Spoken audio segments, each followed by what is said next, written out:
In the case of Silahis International Hotel Incorporation and Jose Marcel Panlilio, the petitioner, versus Rogelio S. Salota, Joselito Santos, Edna Bernate, Vicente de Lola, Florentino Matilla, and Glorain Silahis Union Chapter, the respondents.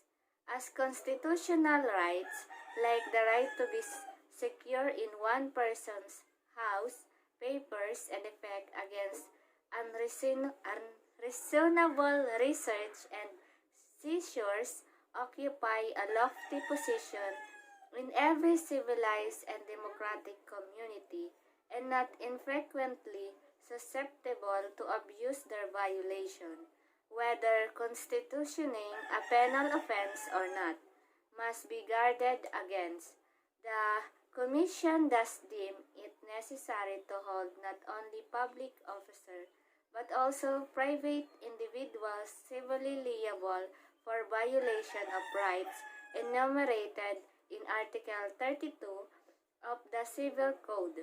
That is why it is not even necessary that the defendant under this article should have acted with malice or bad faith. Otherwise, it would defeat its main purpose, which is the effective protection of individual rights. It suffices that there is a violation of the constitutional right of the plaintiff.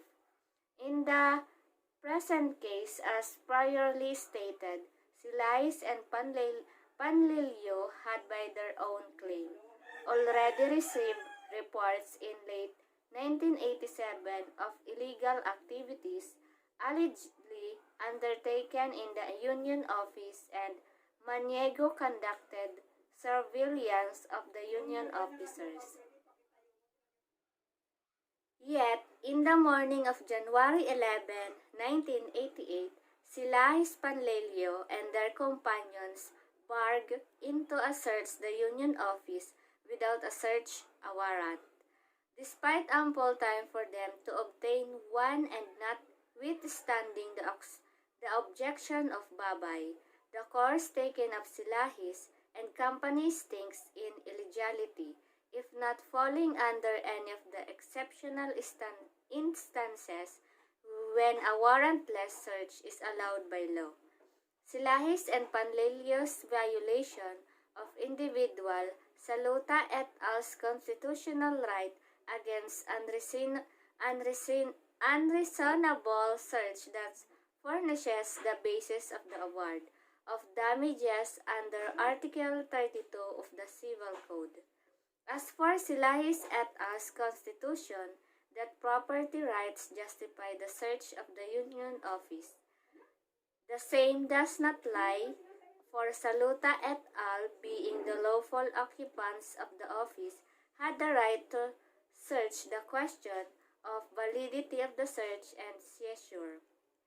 Neither does Silahis et al.'s claim that they were allowed by Union officers Babay to enter the Union office lie.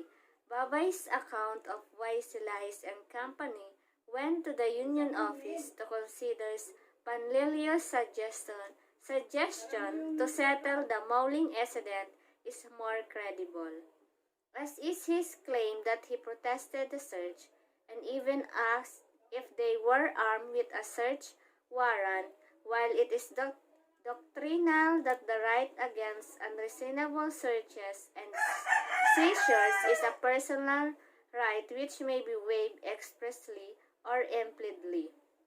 A waiver expressly by implication cannot be presumed. There must be clear and convincing evidence of an actual intention to relinquish it to constitute a waiver thereof. There must be a proof first is that the right exists. Second, that the person involved had knowledge, either actual or constructive, of the existence of such right, and third is that the said person had an actual intention to relinquish the right.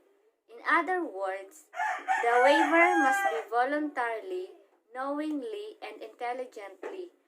The evidence show otherwise, however.